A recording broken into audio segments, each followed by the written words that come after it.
Good morning, LinkedIn. Welcome to Let's Build Daily. I'm your host, Chris Carolan. Spent a bit of time yesterday going over this beast. One of the more complex diagrams I've created. Started back in 2020, and it was my goal just to sit down and get everything out of my head that I thought was involved in basically what it takes to become the number one resource in your space for whoever your audience is, no matter what business you're in. Staying top of mind for somebody who may or may not be in market, and even those who are your customers that aren't necessarily going to interact with you every day, requires a lot of content, requires the right kind of content, requires the right access to the content in the right channels, at the right times, in front of the right people. And when done, it's one of the most guaranteed ways, to sustain growth, achieve growth, achieve happy customers, loyal customers, profitable customers, and likewise, happy employees, happy teams, profitable teams, productive teams, whichever way you want to look at it. This is where the let's keep it simple concepts end for me. We need complex systems to support complex strategies that serve complex human behavior on both sides of the wall, inside and outside of your business. So that's where this originally came from. As mentioned yesterday, I could get buy-in for the need to become a number one resource, to make it easier to buy, make it easier to be successful with your business. But then when it came time to execution, it was challenging. And we'll speak more to that today, because there's some things that are, missing from this diagram. There's some layers missing, if you can imagine that. Most of them operations related. So as a quick review of the diagrams, this was like end game after at least one diagram, which we went over yesterday, which is basically, so I was brought in to do this piece, right? Let's get the customer experience going. Let's be that number one resource. I didn't have any jurisdiction over the stack as a whole. I was able to bring in HubSpot to support marketing activities, but against CRMs and ERPs that were not integrated and I had no control over, it became challenging. So, but in order to get buy-in for team and budget, and I think just to make myself feel a little better by getting everything out of my head, I created this guy. And so yesterday we went through, starting with a buyer journey here, going from unaware to, advocacy or champions in your customer base. In 2024, it's highly, highly likely that the first interaction somebody has with your business is through content, right? If you're not creating content, they are not seeing you online. Maybe you get to see them at a show and or event once in a while, but that's certainly not staying top of mind throughout the year. So content is a big piece. All of these are big pieces, honestly. That's why it feels like you got to boil the ocean if you haven't done any of it. Where does that content live? If we have our way and we appreciate owned online real estate, everything is making its way to our website, and we are supporting content and the experiences through our website so that we can best, create and manage our own experience and not rely on social platforms or third-party media sites to set up their forms and only get things through emails. And 50% of the lists we get are competitors downloading stuff. um, Through our own website, we can manage experiences a lot better and much more effectively. And we can also understand all these analytics and KPIs that we want to understand from both content and distribution. So our marketing and sales campaigns, which is the third thing here, paid media, social events, basically taking all the content, whether it's a video itself, maybe it's originally on YouTube, gets embedded on the website. Now we're pushing it out through social or an email campaign. We're trying to bring people back in to our website or to our online presence in some way through these campaigns. Like fill out a form, download this thing, come to our event, right? And one of the things I noted yesterday is most diagrams that I've seen when a business does have a map end at closed one, which is here, right? And then they talk about resale, upsell, cross-sell initiatives with nothing on this side even strategically considered. And it's arguably the most important side once you get going. Of course, net new is important in the beginning, but for legacy businesses, you've got some loyal customers that most of you tell me you could be doing more business with. So how do we do that? It's by focusing on the customer side of this diagram.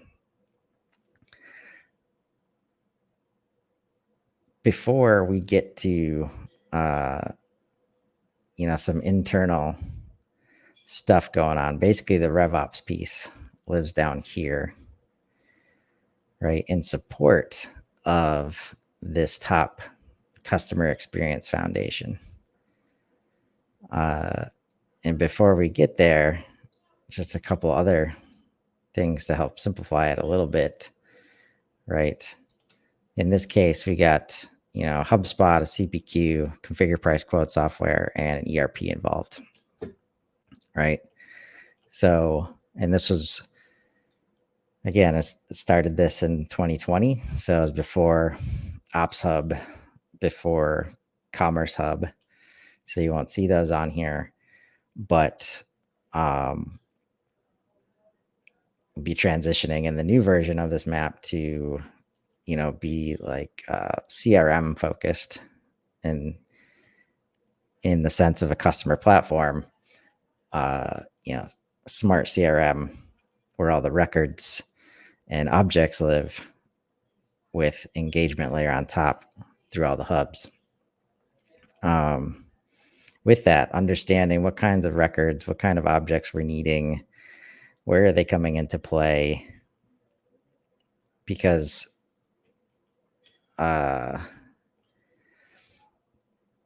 separating it out like this makes it very clear. Like if you have a CRM admin or a marketing coordinator and you all of a sudden notice that you can do the thing in HubSpot or any tool, you bring in a tool that can do new stuff. All of a sudden, this person has the website hat and the marketing hat and the sales enablement hat, CRM hat, and maybe some help desk hats as well, right? RevOps, basically RevOps admin. But then if they can't connect to these other systems, you're going to have a problem. Noticing that these other systems use terminology like customer, and customer represents an account or company and not an actual human being, then some of these systems don't have records for human beings, makes it difficult to share contact information from HubSpot to the external system. So this is just kind of a swim lane to break down the types of records that we're managing data, throughout the process, basically from unaware to advocacy here. And again, breaking down like customer success. This is why like maybe you can flesh this out via tickets and different pipelines. But once you start trying to feed other systems and the website, connecting the dots, it becomes challenging. And then the last thing, before we get back to the big diagram, is which revenue stream. So often there's an understanding that if you can be a one-stop shop and offer all the things that your customer might need related to your product, it's a good idea. But what usually happens is, even though every single sales process might end up with a package of things, let's say a piece of equipment, a service contract, some training, maybe an upgrade or some consumables. Maybe there's a consulting agreement ahead of time that starts the process and moves through, implementation of the thing. But we try to put it all into one pipeline. And this is where I'm usually in the minority on how many pipelines you might want for deals in HubSpot related to sales activities. Now, I'm fully against anything that's not sales management being in deals, right? Moving away from this, everything, we only have deals and tickets to use so that everything goes there. That's not a good plan. But when it comes to managing a sale, a $500,000 piece of equipment sale is very different from a service contract or a training course or training plan or an upgrade or a consumable. These things are different. So what happens when you force everything through one pipeline and you don't have a lot of visibility of how these things move at different speeds? You're trying to report on the same metrics from all of them, and they're different across products, across verticals you're selling into. Meanwhile, you have a commission-based compensation setup, which is going to focus people if they're good at their job and they're laser focused on that. The $500,000 equipment, let's sell as many of those as we can. So I'm not going to focus on these other things that might help me in the long term, but aren't going to help me, right now. I might not be around to enjoy, the full service contract commission or the consumables over and over, or maybe there's another team that gets commissioned for that gets compensated for that. Why would I work to put it in? If I got to throw it in to win, then I'll do it.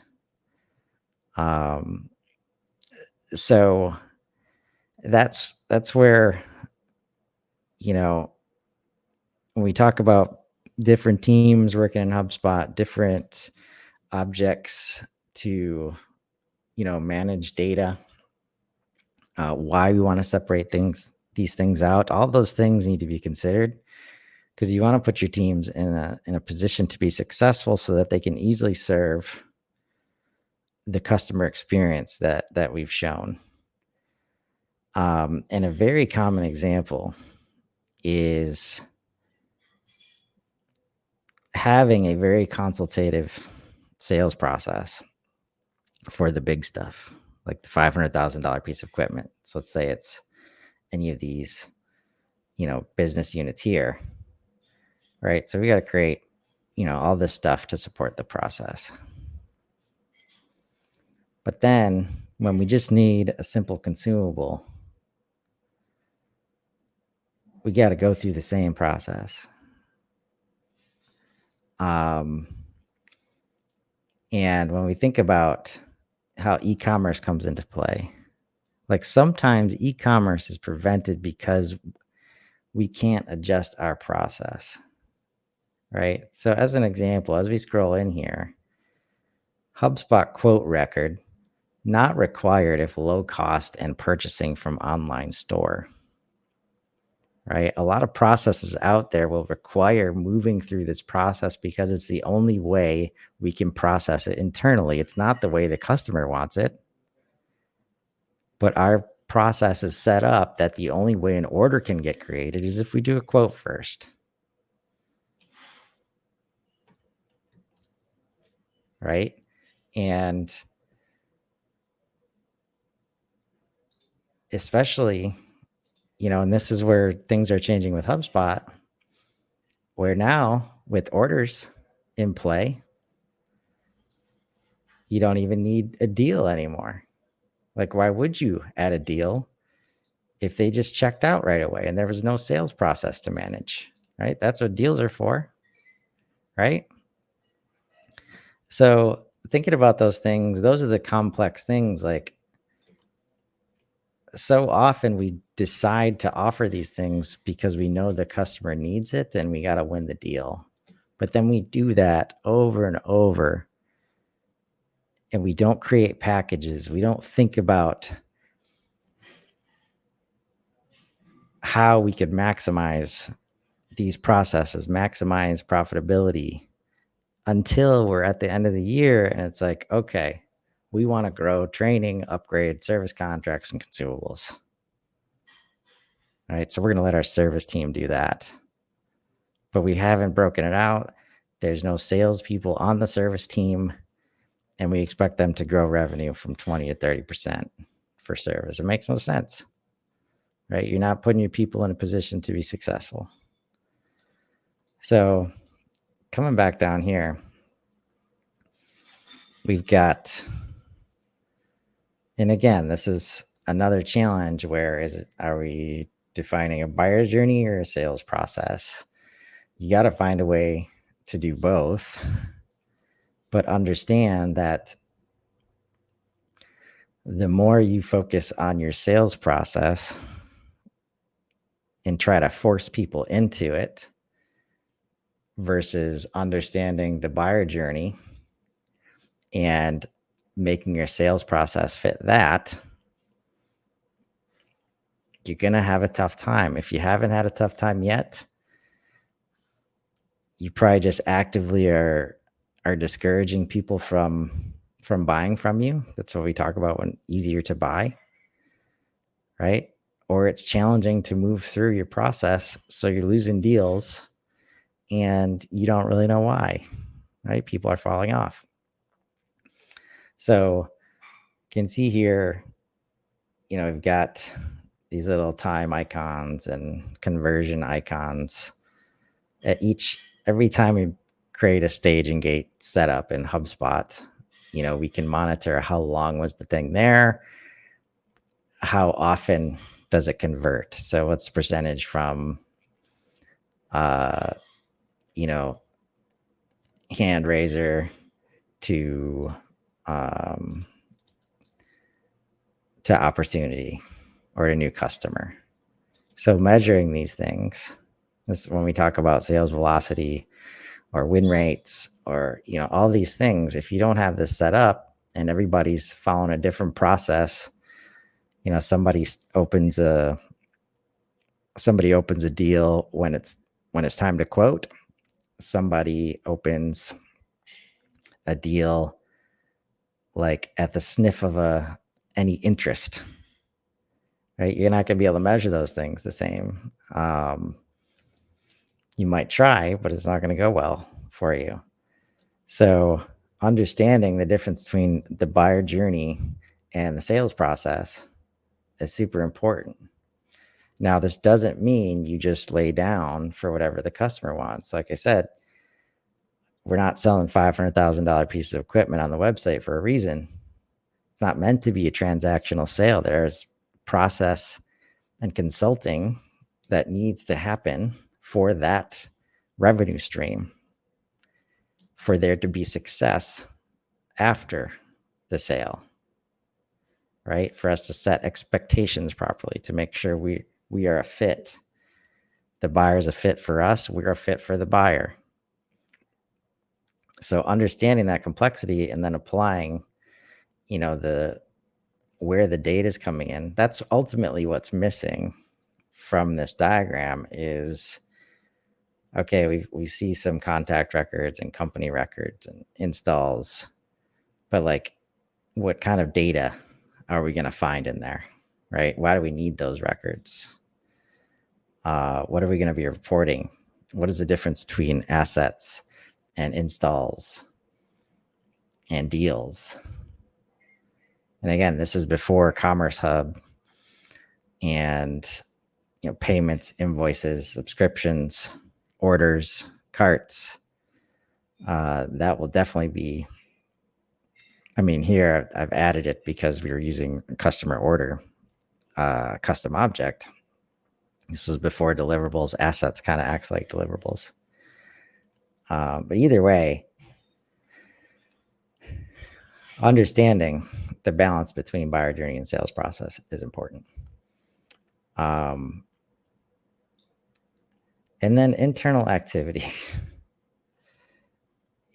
Clearly, like, this was honestly like the last thing I was in charge of. It's a small piece of the puzzle. Everybody's focused on it usually and not all the rest. But honestly, this is a whole nother. There's a lot left to be desired in understanding the internal activity, like content creation, demand generation, team training. If we go up to content creation, each podcast, each data study, each application note, all of these things have their own project cycles, right? They are separate projects. And even the things I just said, podcast, data studies, application notes, events, drastically different project motions, right? And another reason it feels like you're boiling the ocean is because you have no project management. You have no project management layer in your organization. You might have some team leads that are good at project management because they've been forced to be. It's the only way they can survive with all the projects and tasks that are given to them, all the hats that they're wearing. Right? But that is a huge layer, right? That is misunderstood because the amount of effort. And that's the thing, like, we shy away from this, I believe, as partners, because it's a monumental effort. It's really hard to get somebody to buy in to that report, the effort and resources required to do this stuff right. That doesn't mean you don't have to do it. Like, again, if the goal is number one resource and best partner and making it easy to buy and making it easy to be successful, you've got to start doing this stuff. If the goal is hang on for dear life and grow while we can, enjoy this, onshoring economic boom for manufacturing, you don't have to do any of this. But you're going to keep having problems with turnover. You're going to lose customers as new competitors, create these experiences for customers. You're not going to win in the long run. So understanding the complexity of this so that you can understand the resources required is your job as a leader. if you do not understand the complexity here and the amount of effort and expertise and focus required to pull this off, you cannot resource your organization properly, but customers will force you to pick your spots reactively and start doing some of this stuff. So more people get more hats, things that they're not comfortable with, things that they don't know how to do. That's why they leave. That's why they burn out. And so that's why I believe, like, going through something like this, like getting somebody to understand the whole picture is not easy, but when done, it just removes a lot of buy-in challenges, right? Because you're not explaining each piece here and there out of context in a vacuum, which is what happens when you start by just bringing in HubSpot without mapping your processes. By just bringing in a new marketing leader who's all of a sudden going to bring in a new team, but isn't in charge of training, and there's no internal communication plan. So yeah, he can start doing some stuff, building some websites, but it's not going to go well, because as soon as it impacts, internal stakeholders, friction, to say the least. Right? So understanding all the ins and outs and just the heat, like training. I don't understand why this is such a miss. I mean, I kind of do, in that you haven't had to do it before. Your business has existed for 20, 30, 50 years.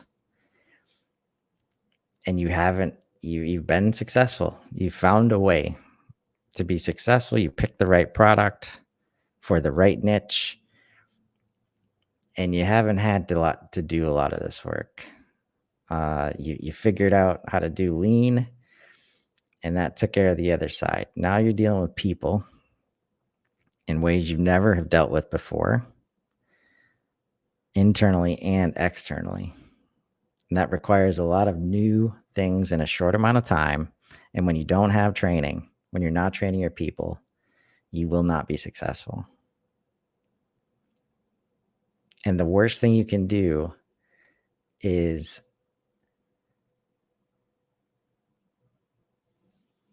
think that the outcome is due to the strategy or tactic.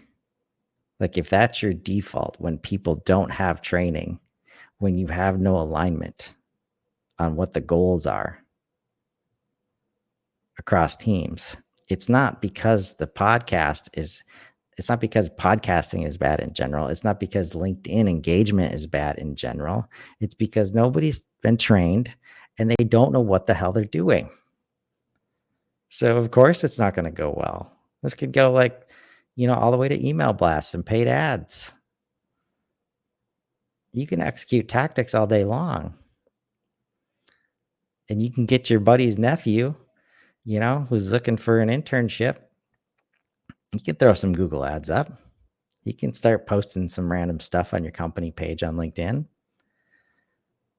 course, it's not going to get results. Why would you expect results? And we do that so often. We give this hat for digital, almost anything digital, to somebody who hasn't been trained, who has no expertise,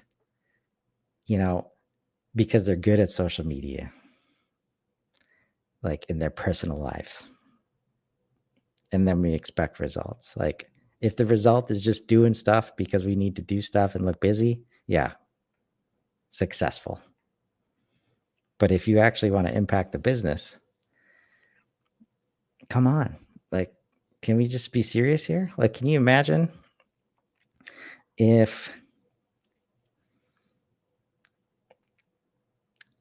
one of your complex, manufacturing lines, like, you needed to add a piece of software because you're gonna connect it to the cloud, and you just asked one of your hardware guys to all of a sudden like start making software for the product that he's got to build is crazy. Like, that's not going to go well. I mean, that's why the same differentiation you have with engineers on the manufacturing side, you need similar levels of expertise differentiation, if not more, when it comes to human behavior. And if you know how complex human behavior is, which you definitely should if you've been running a business for any length of time, then there's no simplicity about it. The simplest thing that you can understand is that all buyers want the same thing, and that's to be heard, to be understood, and to have their expectations met. That's it. Your process should point towards that, almost identically internally for your internal teams.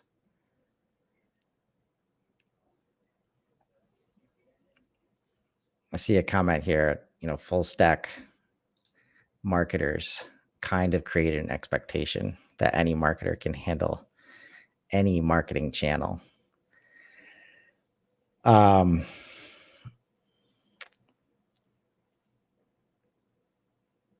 I think this is what's super interesting, and we'll end it here for today.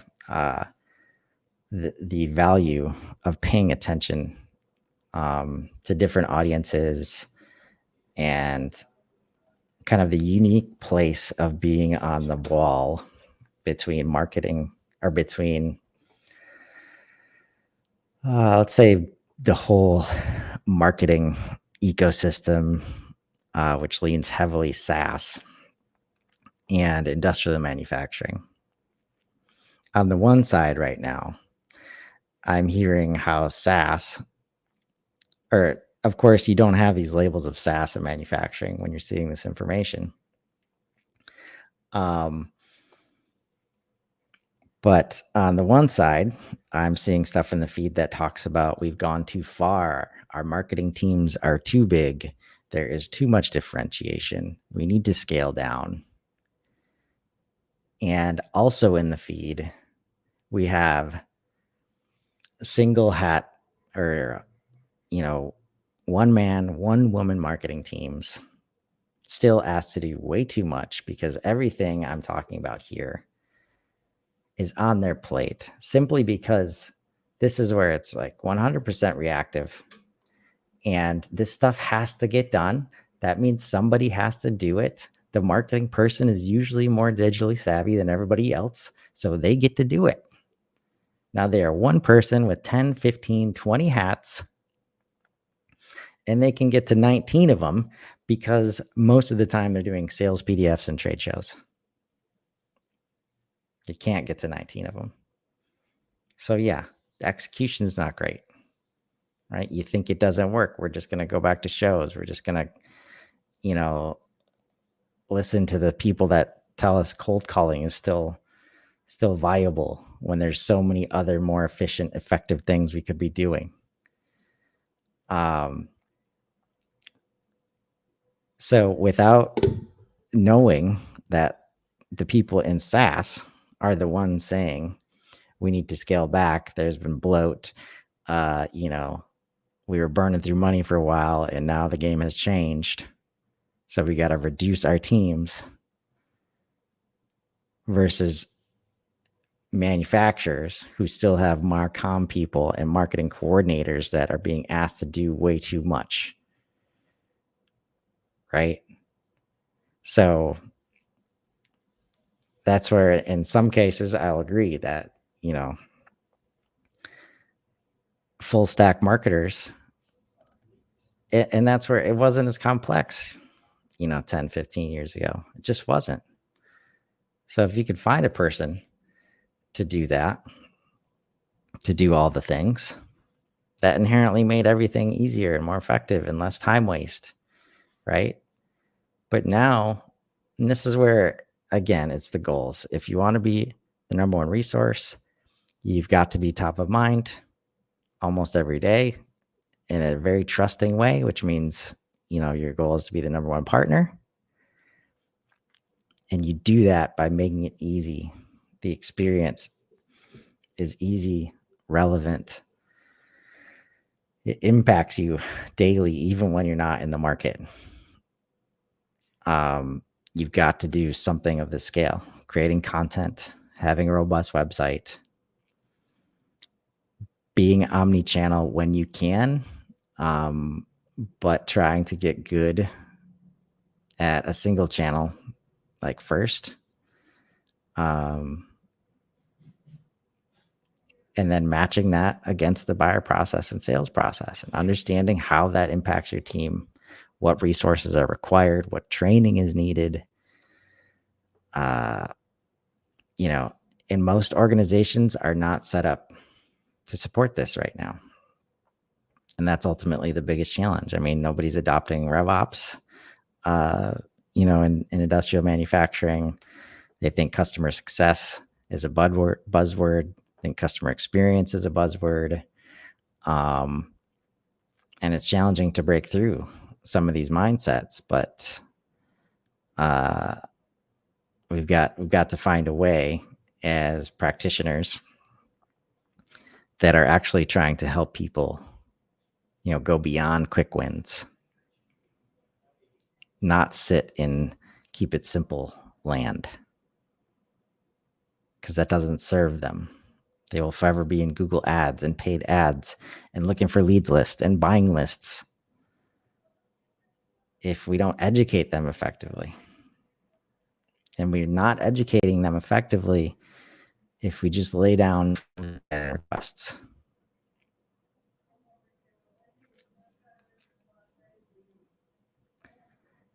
So, love any feedback you guys have. Like I said yesterday, I'm going to be working on this to develop a version 2 in support of the new customer platform focused HubSpot.